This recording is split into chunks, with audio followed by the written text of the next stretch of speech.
The stars looked different this far from Earth.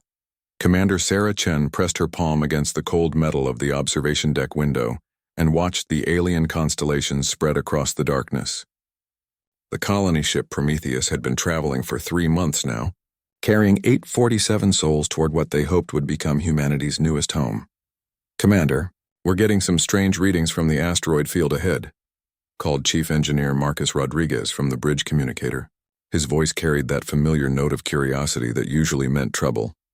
Sarah made her way back to the bridge, her magnetic boots clicking against the metal floor. The Prometheus wasn't built for comfort. It was a working ship, designed to carry colonists and equipment to distant worlds. Every surface served a purpose, and luxury was a word that didn't exist in its vocabulary. "Show me what you found." "Marcus," she said, sliding into the captain's chair. The main screen lit up with sensor data. Ahead of them, scattered through a dense asteroid field, were objects that definitely weren't rocks. Twisted metal shapes drifted between the space stones, some still glowing faintly with residual energy. It looked like the aftermath of a massive battle. "How old do you think this is?" Sarah asked, leaning forward to study the debris. Dr. Yuki Tanaka, the ship's xenobiologist, ran her fingers across her tablet screen. "The energy signatures are faint but still detectable. I'd say maybe 50 to 100 years old. But Commander, look at these shapes. This technology is far beyond anything we've developed." Sarah felt a chill run down her spine. Humanity had been exploring space for 50 years now, and they had never encountered any sign of alien life.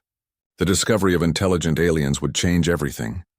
"Take us in slowly, Marcus. I want a full scan of everything out there." The Prometheus moved carefully through the debris field. Broken ships the size of city blocks floated past their windows. The designs were unlike anything human engineers had ever imagined. Some vessels looked like they had grown rather than been built, with organic curves and strange materials that seemed to shift color in the starlight. "Commander, I'm detecting a power source in that large piece of wreckage," reported Lieutenant Torres from the sensor station. "It's weak but definitely artificial." Sarah made a decision that would change the course of human history. "Prepare a shuttle team. We're going aboard." 2 hours later, Sarah found herself floating through the corridors of an alien spacecraft. Her team moved carefully, their helmet lights cutting through the darkness. The ship's atmosphere had leaked away long ago, but the artificial gravity still functioned weakly. The alien corridors were too tall for humans, designed for creatures at least 8 feet in height. Strange symbols covered the walls, glowing faintly with their own light. Everything about the place felt wrong to human senses, as if it had been built by minds that thought in completely different patterns. "Over here, Commander," called Specialist Wang from up ahead. "I think I found their computer core." The device was a crystal structure the size of a refrigerator, still pulsing with dim energy. Dr. Tanaka immediately began scanning it with her equipment while Marcus examined the power systems that kept it running. "This is incredible," Yuki whispered. "The data storage capacity of this thing must be enormous. If we could access it, can you download the information?" Sarah asked. Marcus nodded, already connecting portable power units to the alien system. "Give me 30 minutes. The power requirements are massive, but I think we can manage a partial download." As they worked, Sarah explored more of the ship. In what might have been a command center, she found the remains of the crew. The aliens had been tall and reptilian, with elongated skulls and powerful limbs. Their uniforms bore symbols that suggested military organization. These beings had been warriors. The download completed just as the portable power units began to fail. Back aboard the Prometheus, the team gathered in the main computer lab to examine what they had found. The alien data core contained star charts, military records, and most importantly, detailed information about something called the Hegemony Coalition. "My God," Dr. Tanaka said as the translation program began to make sense of the alien records. "Sarah, we're not alone out here. We're surrounded." The star charts showed a vast network of alien civilizations. 5 major empires controlled thousands of star systems, with Earth sitting in a small bubble of supposedly empty space. The aliens had known about humanity for decades, but had classified them as a primitive species not worth contacting. "Look at this," Marcus said, pointing to a section of military data. "This battle we found? It was a border skirmish between 2 of these empires. Just a minor engagement, but look at the firepower they were throwing around. Those energy signatures we detected, they're from weapons that could destroy entire cities. Sarah studied the information with growing alarm. Humanity had 19 colonies and a small fleet of exploration vessels. According to these records, the weakest of the alien empires had thousands of warships and controlled hundreds of worlds. "We need to get this information back to Earth," she said. "But first, we need to get out of here." As if summoned by her words, the ship's proximity alarms began screaming. Lieutenant Torres looked up from his station with fear in his eyes. "Commander, we have incoming ships." 5 vessels approaching fast. On the main screen, sleek alien warships dropped out of faster-than-light travel. They were elegant and deadly, their hulls gleaming with the same strange materials they had found in the wreckage. The lead ship was massive, easily 3 times the size of the Prometheus. "Incoming transmission," Torres reported. They're speaking English." The main screen flickered and showed the image of an alien face. It was reptilian like the corpses they had found, but this one was very much alive. Golden eyes stared at them from a scaled face, and when it spoke, its voice was cold and precise. "Human vessel. You have violated restricted space and contaminated a classified battle site. I am Admiral Zektar of the Vorthak Imperial Fleet. You will surrender your ship immediately and submit to proper processing." Sarah felt her hands clench into fists. The alien spoke as if humans were children who had wandered into an adult conversation. "This is Commander Sarah Chen of the Earth colonial ship Prometheus. We are conducting peaceful exploration in unclaimed space. We have no intention of surrendering to anyone." Admiral Zektar's face showed what might have been surprise or perhaps amusement. "Unclaimed? Foolish human. This entire region belongs to the Hegemony Coalition. Your species exists only because we have allowed it. You will surrender, or you will be destroyed." The transmission cut off, and Sarah found herself staring at 5 alien warships that could probably reduce her ship to scrap metal in minutes. Behind her, 847 colonists waited in their quarters, unaware that humanity had just made first contact with beings who considered them inferior animals. "Marcus," she said quietly. "How long until we can jump to faster than light?" 30 minutes, Commander. Maybe 25 if I push the engines." Sarah looked at the alien ships holding position around them. 25 minutes felt like an eternity. She had a horrible feeling that humanity's first contact with alien life was about to become humanity's first interstellar war, and they were hopelessly outgunned. The alien ships moved closer, their hulls gleaming with an inner light that made them look alive in the darkness of space. Commander Sarah Chen watched them approach on the main screen, her mind racing through options that all seemed to end in disaster. "Commander, they're charging weapons," reported Lieutenant Torres, his voice tight with fear. "Energy signatures are off the charts." Admiral Zektar's face appeared on the screen again. The reptilian alien's golden eyes seemed to burn with impatience. "You have 5 minutes to surrender, human. After that, we will disable your ship and take what we need from your wreckage." Sarah stood up from her captain's chair, forcing herself to appear calm. Behind the alien admiral, she could see other creatures moving around what looked like a command bridge. They were all different species, some reptilian like Zektar, others that looked like living crystals, and things that seemed to be made of flowing gas held in containment suits. "Admiral Zektar, we are peaceful explorers. We didn't know this space was claimed by anyone. If you'll allow us to leave, we'll mark this area as off-limits and report back to our government." The alien made a sound that might have been laughter. "Report to your government? Primitive human. Your entire species is barely capable of leaving your own star system. You are like children playing with tools you don't understand. The hegemony has watched your kind for 50 of your years. You are violent, unpredictable, and dangerous to yourselves and others." Dr. Tanaka stepped forward, her scientific curiosity overcoming her fear. "You've been watching us? Why didn't you make contact?" Another alien appeared on the screen. This one was crystalline, its body reflecting light in prismatic patterns. When it spoke, its voice sounded like wind chimes. "Your species shows classic signs of aggressive expansion. In the past 1,000 years, you have gone from primitive agriculture to nuclear weapons to interstellar travel. Such rapid advancement always leads to instability. We've studied your history," added a third alien, this one made of swirling gas contained in a transparent suit. "You wage war against your own kind over resources, territory, and ideas. You consume worlds and move on to the next. The hegemony exists to prevent such chaos from spreading to civilized space." Sarah felt anger building in her chest. These aliens spoke about humanity as if they were some kind of disease to be contained.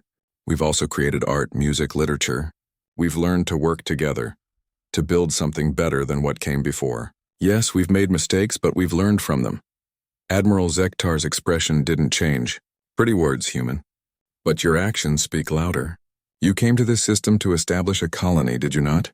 To take resources and expand your territory? This is exactly the behavior the hegemony was created to control. Marcus Rodriguez had been quietly working at his engineering station throughout the conversation. Now he looked up and caught Sarah's eye, giving her a barely perceptible nod. The faster-than-light engines were almost ready. Time is up, human, Zektar announced. Prepare to be boarded. Your ship and crew will be transported to a processing facility where you will be properly classified and contained. The word contained sent a chill through Sarah's spine. What does that mean exactly? Your species will be relocated to your homeworld and restricted from interstellar travel. Monitoring stations will be established around your system to ensure compliance. Any attempts to leave will result in immediate destruction. Sarah looked around the bridge at her crew. These were good people, engineers, scientists, colonists looking for a better life among the stars. The idea of condemning humanity to eternal imprisonment on Earth was unthinkable. I can't allow that, she said quietly. The alien admiral's eyes narrowed. You cannot stop it, human. Your weapons are primitive plasma throwers and chemical explosives. Our shields will absorb anything you can produce. Marcus stood up from his station. Commander, remember our mining equipment? Sarah turned to look at him, confused. Then understanding hit her like a lightning bolt. The Prometheus carried a magnetic acceleration launcher designed for shooting survey probes and mining charges at asteroids. It wasn't a weapon, but it could become one. Marcus, can you do it? Maybe, but it'll take every bit of power we have. I'll need to reroute energy from life support, artificial gravity, everything. Admiral Zektar was giving orders to his fleet in an alien language that sounded like gravel being crushed. The alien ships began moving into formation around the Prometheus. Do it, Sarah ordered. All hands prepare for emergency acceleration. This is going to get rough. Marcus's fingers flew over his control panel, rerouting power systems throughout the ship. The lights dimmed as energy flowed toward the mining launcher. Dr. Tanaka began calculating trajectory and target selection while Lieutenant Torres prepared the ship's engines for emergency jump to faster-than-light travel. What are you doing? Zektar demanded. His ships had moved close enough that Sarah could see alien crew members moving behind the transparent sections of their hulls. Something you probably won't expect, Sarah replied. The mining launcher was never designed for combat. It was a simple magnetic acceleration system meant to fire small probes at reasonable velocities. But Marcus Rodriguez was a genius with power systems, and he was very angry at being told humanity would be caged like animals. He loaded a tungsten mining probe into the launcher and fed it every erg of power the ship could produce. The magnetic fields built up to dangerous levels, far beyond the system's design specifications. Warning alarms screamed throughout the ship as power conduits began to overload.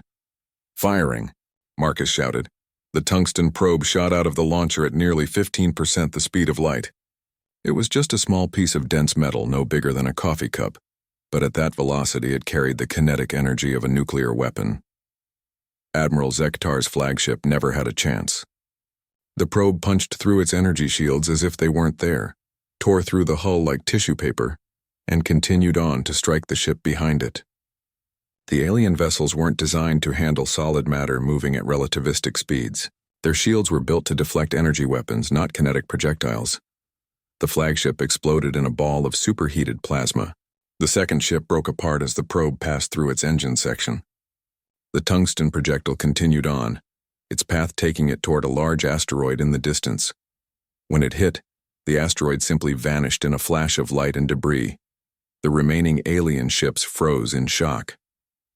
In their thousands of years of civilization, they had never encountered weapons like this. Their warfare was based on energy shields and plasma weapons, elegant and efficient. The human approach was crude, primitive, and absolutely devastating. Jump now, Sarah shouted. The Prometheus vanished into faster-than-light travel, leaving the stunned alien fleet behind. As they fled through hyperspace, Sarah realized that everything had changed. Humanity was no longer unknown to the galaxy. They were no longer considered harmless, and somewhere behind them, alien admirals were sending emergency messages across their empires. reporting that the primitive humans had just demonstrated a weapon that could change the balance of power in the galaxy. The war had begun, whether humanity wanted it or not. The quantum message burst across hegemony space faster than light itself, carrying news that would shake 5 civilizations to their core. In the crystal cities of Zerath Prime, in the floating gas platforms of the Nethys Collective, in the vast hive structures of the Crick Swarm, alien leaders received the same impossible report. A primitive human ship had destroyed 2 Vorthak Imperial vessels with a single shot. On the Vorthak homeworld, Supreme Commander Necro stood before a holographic display showing the aftermath of Admiral Zektar's encounter. The massive reptilian leader's claws scraped against the metal floor as he studied the debris patterns. His military advisors waited in tense silence. "Show me the weapon analysis again," Necros growled. The hologram shifted to display the tungsten probe's trajectory. The computer traced its path through both destroyed ships and calculated the kinetic energy involved. The numbers were staggering. "A solid projectile moving at 0.15 light speed," reported General Vask. "No energy signature, no exotic matter, no advanced physics. Just mass and velocity." Necros felt something he hadn't experienced in decades of warfare: genuine fear. The hegemony's entire military doctrine was based on energy shields that could deflect plasma weapons and particle beams. No one had ever thought to defend against simple solid matter moving at relativistic speeds. "What happens if they scale this weapon up?" he asked. The military computer ran calculations and displayed the results. A human projectile fired from a proper warship could punch through any known shield technology. Worse, at those velocities, even a small object would carry enough energy to shatter moons. Halfway across the galaxy, the Zerathi Council of Resonance gathered in their great crystal chamber. The living crystal beings communicated through harmonic frequencies that made their debates sound like vast orchestras, but today their song was one of discord and fear. Council Speaker Zenthara raised her crystalline form and sang the question that haunted them all. How did we miss this possibility? The answer came from war singer Kellan, whose tones carried the weight of military experience. We assumed all species would follow logical weapon development. Energy efficiency, shield compatibility, technological elegance. The humans ignored all of this. They built a bigger hammer, sang science speaker Lithara with something that might have been admiration. While we perfected energy manipulation, they simply threw rocks very, very fast. The Council's harmonic discussion turned to the implications. Human thinking was fundamentally different from hegemony logic. Where the allied species had spent millennia refining elegant solutions, humans had taken the most direct approach possible. It suggested a mindset that could produce other unexpected innovations. In the gas clouds of Nethys space, the collective's probability engines worked overtime. The Nethys were beings of pure thought housed in environmental suits, their civilization built on mathematical prediction and logical analysis.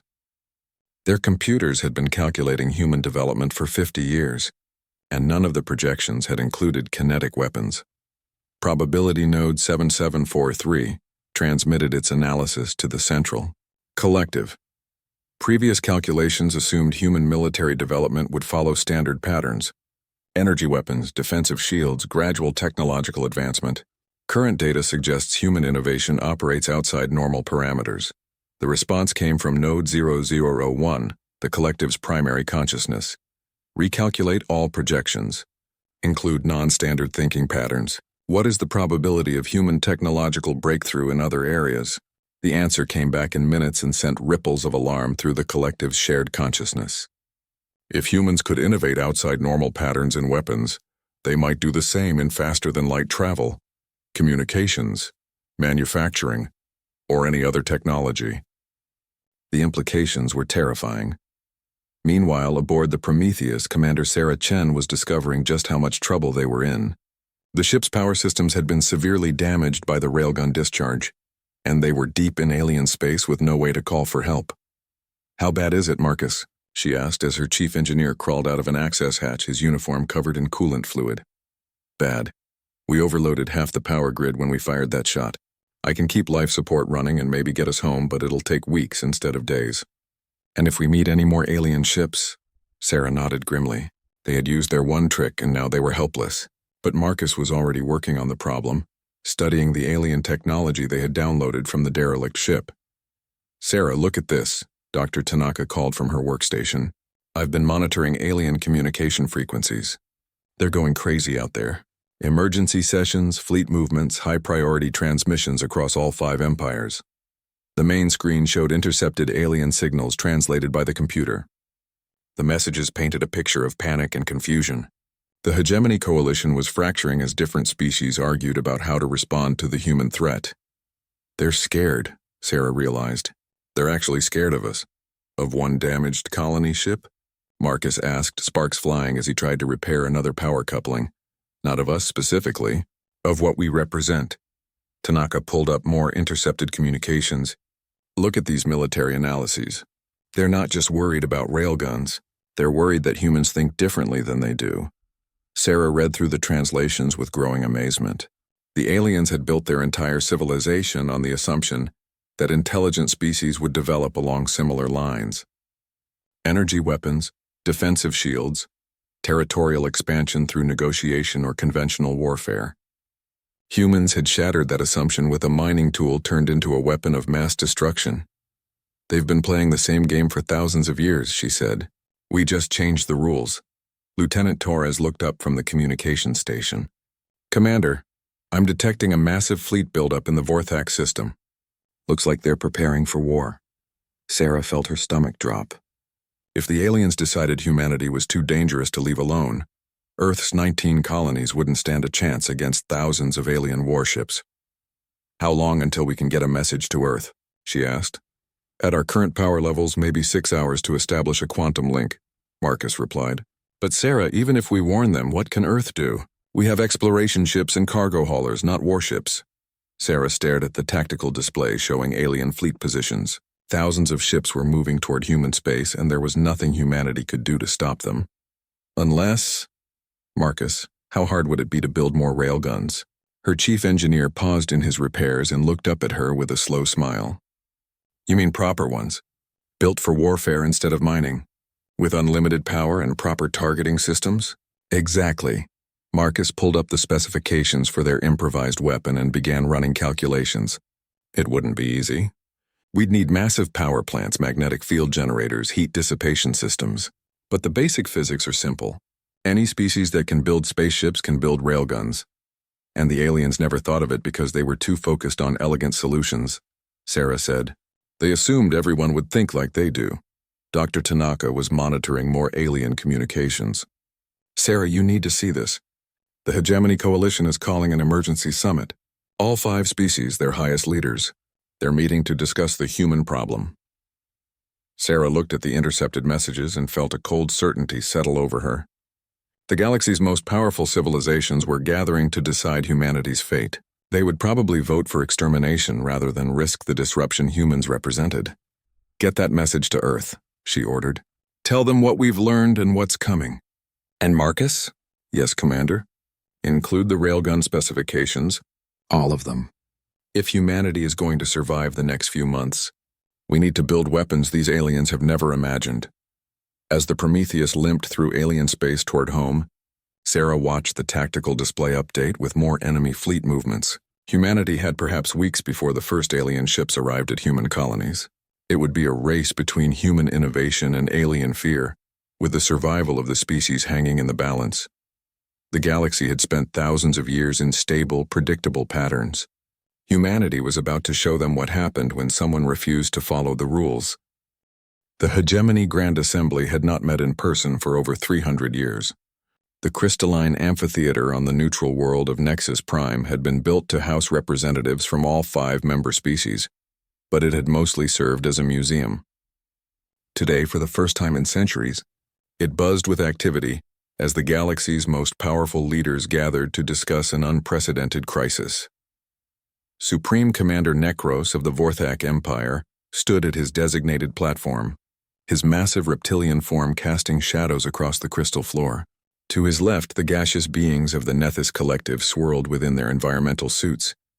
The Zerathi delegation sang in low, harmonious tones while their crystalline bodies reflected light across the chamber. The insectoid crick swarm chittered among themselves in rapid, clicking conversations. The aquatic thalassans floated in their mobile water tanks, their tentacles weaving complex patterns of communication.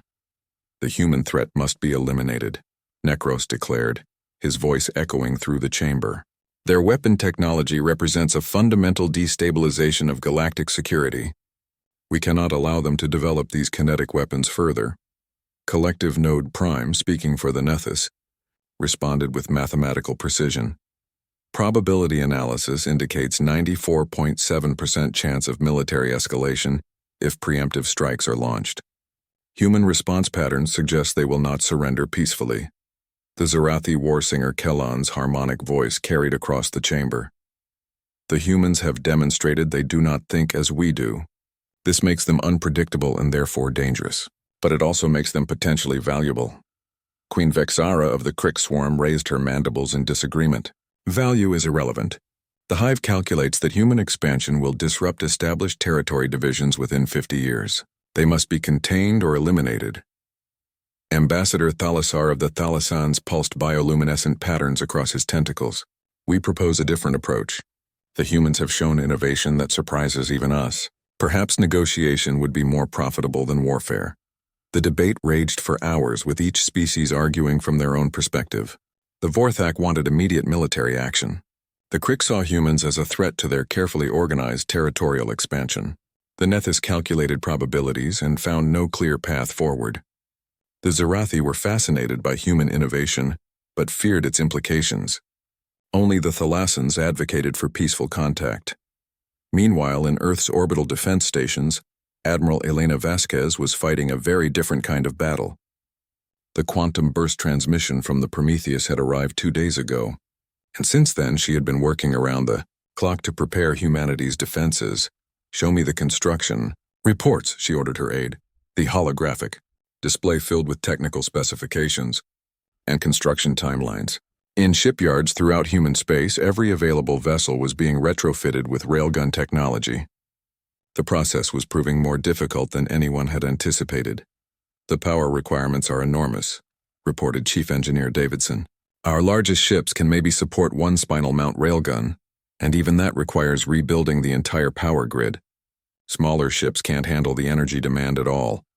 Admiral Vasquez studied the projected fleet capabilities with growing concern. Even with every ship converted, humanity could field maybe 60 railgun-equipped vessels against thousands of alien warships. The numbers were not encouraging. What about the new construction? We've got 12 dedicated railgun ships on the production line. The Defiance will be ready in 3 weeks, followed by the Retribution and Vengeance. But Admiral, even with railguns, we're talking about 1 human ship for every 100 alien vessels. The Admiral nodded grimly. Humanity's only advantage was the element of surprise, and that wouldn't last long. Once the aliens adapted their tactics and developed countermeasures, human numerical disadvantages would become decisive. A communication alert interrupted her thoughts. Admiral, we're receiving a priority transmission from the Prometheus. They're requesting immediate pickup at coordinates in the Kepler system. Send the rescue fleet, and get me a direct link to Commander Chen. 20 minutes later, Sarah Chen's tired face appeared on the main screen. The Prometheus looked battered, with obvious damage to its hull and power systems that were barely functioning. Commander Chen, what's your status? We're alive, Admiral, but barely. The ship needs major repairs, and we've got vital intelligence about alien capabilities and intentions. Sarah paused, looking exhausted. Admiral, we may have started something we can't finish. Explain. Sarah's report painted a grim picture. The Hegemony Coalition controlled thousands of worlds and commanded fleets that dwarfed humanity's entire space presence. Their technology was advanced, their coordination perfect, and their resources virtually unlimited. But they have weaknesses, Sarah continued. They think in patterns, Admiral. They've been using the same strategies and technologies for thousands of years. They never considered kinetic weapons because energy shields made them seem obsolete. What else did you learn about their thinking? Dr. Tanaka's face appeared beside Sarah's on the split screen. Admiral, they're terrified of us. Not because of our military strength, but because we represent chaos to their ordered galaxy. They've built their entire civilization on predictable patterns and mutual deterrence. Humans break those patterns. Admiral Vasquez felt a spark of hope. So they're not as unified as they appear? Far from it. We intercepted communication showing major disagreements between the 5 species. Some want to destroy us, others want to contain us, and a few actually seem interested in what we might contribute to their civilization. The tactical implications were enormous. If the hegemony coalition could be split, humanity might have a chance. But it would require perfect timing and careful diplomacy, backed by credible military force. Commander Chen, I'm ordering you and your crew to the Titan shipyards for debriefing and reassignment. We're going to need every experienced officer for what's coming. As the transmission ended, Admiral Vasquez turned back to the construction reports with new determination. Humanity couldn't match the alien ship for ship, but they didn't need to. They just needed to survive long enough to prove they deserved to exist. In the Vorthak home system, Supreme Commander Nekros was facing his own challenges. The Grand Assembly had been unable to reach consensus, leaving each species to act according to their own interests. Some hegemony fleets were mobilizing for war, while others were preparing for diplomatic contact. The careful unity that had maintained galactic peace for millennia was fracturing. Status report on the expeditionary force, he ordered. General Vask stepped forward with obvious reluctance. Sir, we've assembled a mixed fleet of 847 ships from all 5 member species. However, coordination is proving difficult. Each species insists on using their own tactical doctrines. Nekros snarled in frustration. The hegemony's greatest strength was also its greatest weakness. 5 different species with 5 different approaches to warfare, all trying to work together against an enemy that played by completely different rules. What about defenses against kinetic weapons? Our scientists are working on solutions, but progress is slow. We could potentially use overlapping shield patterns to catch projectiles, but that would require precise coordination between multiple ships. And if the humans scale up their weapons, the general didn't need to finish. Everyone understood the implications. Human railguns were essentially unstoppable by current hegemony technology, and there was no telling how powerful they might become. As alien fleets began their journey toward human space, both sides prepared for a conflict unlike any in galactic history. The hegemony brought overwhelming numerical superiority and advanced technology. Humanity brought desperation, innovation, and a willingness to break every rule of civilized warfare. The galaxy was about to learn what happened when an unstoppable force met an immovable object, and the outcome would reshape civilization itself. The first hegemony expeditionary fleet dropped out of faster-than-light travel at the edge of human space, like a steel constellation. 847 ships of alien design hung in the darkness near Proxima Centauri, their hulls gleaming with the advanced materials and energy fields that marked the technology of 5 different species. Admiral Zektar stood on the bridge of his new flagship, the inevitable consequence, and studied the tactical displays. The mixed fleet represented the largest military cooperation in hegemony history, but he could already see the cracks in their unity. Vorthak ships maintained aggressive formations while the Thalassans hung back in defensive patterns. The Zerathi moved in perfect crystalline geometries, while the Crick swarm darted about in seemingly random clusters. Only the Nethys collective maintained proper military discipline. Any response from the humans? Zektar asked his communications officer. Nothing yet, Admiral. Long-range sensors show minimal activity in the system. Perhaps they have fled. Zektar doubted it. The humans who had destroyed 2 of his ships with a mining tool were not the type to run from a fight. They were probably planning something unexpected, and that thought made his scales prickle with unease. His concerns proved justified when human ships began appearing on the edge of sensor range. They came not as a desperate rabble fleeing certain destruction, but as a disciplined battle formation, 12 vessels led by what could only be a purpose-built warship, moving with confidence toward the massive alien fleet. Scan that lead ship, Zektar ordered. The results made his blood run cold. The human vessel was built around a massive spinal mount weapon system that could only be a scaled-up version of the railgun that had devastated his previous fleet. It was accompanied by 11 other ships, each showing similar weapon signatures. Aboard the human flagship Defiance, Admiral Sarah Chen watched the alien fleet spread across her tactical display. She had been promoted after her encounter with Admiral Zektar, and now she commanded humanity's most advanced warship. The irony wasn't lost on her that she was facing the same alien who had tried to imprison her species. All ships report ready. Admiral, announced Captain Rodriguez, her former chief engineer, who now commanded one of the escort vessels. Railguns are charged and targeting solutions are locked. Sarah nodded, studying the alien formations. The hegemony fleet was impressive, but she could see their weaknesses. They were trying to coordinate 5 different tactical doctrines, and their energy-based weapons required them to close to relatively short range. Her railguns could strike from distances that made alien weapons useless. "Open a channel to the alien fleet," she ordered. Admiral Zektar's reptilian face appeared on her main screen, his golden eyes filled with a mixture of anger and wariness. Behind him, she could see representatives of the other alien species monitoring the conversation. "Human Admiral," Zektar said, his voice carefully controlled, "I am surprised to see you leading a military force. Our intelligence suggested your species preferred to send diplomats when facing hopeless odds." "We're full of surprises," Sarah replied calmly, "and I wouldn't call these odds hopeless. You have more ships, but we have better weapons." A crystalline being moved into view beside Zektar, its harmonic voice carrying clearly across the communication link. "We have analyzed your kinetic weapons, human. While impressive, they cannot overcome our numerical advantage. Surrender now, and your species will be treated with mercy." Sarah almost smiled. "Mercy? You mean the same mercy you showed when you decided to imprison humanity on Earth?" "Thanks, but we'll pass." The gaseous form of a Nethys representative swirled into the conversation. "Admiral Chen, our calculations show a 97.3% probability of human fleet destruction in direct combat. Your weapons, while innovative, cannot target enough of our ships quickly enough to prevent overwhelming retaliation. Your calculations assume we'll fight the way you expect us to fight," Sarah said.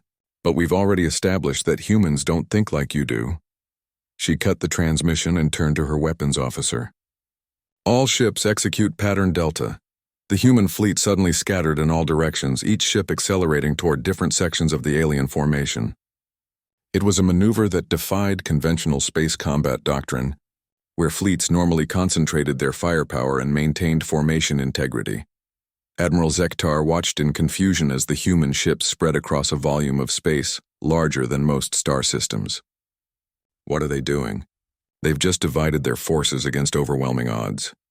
His tactical officer, a young Vorthak named Sekton, studied the human movements with growing alarm. "Admiral, at those ranges they can target our entire fleet simultaneously. But we can't engage them effectively until they close distance." Understanding dawned on Zektar like a cold sunrise. Human railguns could strike across interplanetary distances with perfect accuracy. By spreading out, the humans had positioned themselves to destroy his entire fleet without coming within range of energy weapons that required relatively close engagement distances. "All ships, emergency acceleration. Close with the human vessels." But it was too late. The human ships fired almost simultaneously. 12 relativistic projectiles crossing space faster than alien sensors could track them. The tungsten rounds punched through energy shields as if they were soap bubbles, each shot destroying or crippling an alien vessel. The hegemony fleet tried to scatter, but their formations were too tight and their coordination too poor. Ships collided with each other as they tried to evade weapons they couldn't see coming. The careful unity of 5 species dissolved into chaos as each group reverted to their own tactical doctrines. Sarah watched the alien fleet disintegrate with grim satisfaction. Human weapons were designed around a simple principle: hit the target with enough force to destroy it completely. Alien weapons were designed for elegant dueling between ships with comparable technology. It was the difference between a surgeon's scalpel and a sledgehammer. "Cease fire," she ordered as the alien fleet limped out of effective range. She had made her point without unnecessary slaughter. Admiral Zektar's face appeared on the screen again, but this time his expression was very different. Behind him, she could see the bridges of other alien ships where crews worked frantically to repair damage and treat casualties. "This changes nothing, human. We have thousands of ships. You cannot fight us all. We don't want to fight you all," Sarah said quietly. "We just want to be left alone to build our own civilization in peace. But if you force us to choose between freedom and extinction, we'll choose freedom every time." The crystalline Zarathi representative spoke, its harmonic tones now carrying a note of respect. "Your weapons are indeed formidable, but can your small fleet defend all human worlds simultaneously?" "No," Sarah admitted. "But we don't have to. We just have to make the cost of conquest higher than you're willing to pay. How many ships are you prepared to lose to capture one human world? How many of your people will you sacrifice to imprison a species that only wants to explore the stars?" For the first time since the conversation began, The alien representatives exchanged glances with each other. Sarah pressed her advantage. "We're not asking to conquer your territories or threaten your empires. We just want the same right to exist that you claim for yourselves. The galaxy is vast enough for all of us." A new voice entered the conversation as Ambassador Thalassar of the Thalassans moved into view. The aquatic being's tentacles waved in patterns that Sarah's computer translated as contemplative interest. "Perhaps," Thalassar said slowly, "there is wisdom in these words. The humans have proven they cannot be easily conquered or contained. But they have also shown restraint in victory. They could have destroyed our entire fleet but chose not to." Admiral Zektar's eyes burned with frustrated rage, but Sarah could see uncertainty in the faces of the other alien representatives. The easy assumptions about human primitiveness and inferiority were crumbling in the face of evidence. "This conversation is not finished, human," Zektar snarled. "The Hegemony Council will decide your fate." "No," Sarah said firmly. "Humanity will decide its own fate. We always have, and we always will." The transmission ended, and Sarah watched the alien fleet begin its withdrawal toward hegemony space. They would return, she knew, but not with the same assumptions about human weakness. The survivors would carry reports of human capabilities and, more importantly, human character back to their respective empires. Some of those empires would choose to treat humanity as equals deserving of respect. Others would see humans as a threat to be eliminated at any cost. The galaxy was entering a new age, one where the old certainties no longer applied and the future belonged to those bold enough to seize it. As the Defiance and her escort ships began their journey back to human space, Sarah reflected on what they had accomplished. They hadn't won a war. They had changed the rules of galactic civilization itself. The hegemony had been forced to acknowledge that their way was not the only way, and that other species might have different but equally valid approaches to existence. The stars ahead looked different now, full of possibilities that hadn't existed just hours before. Humanity had drawn its line in the cosmic sand and dared the galaxy to cross it.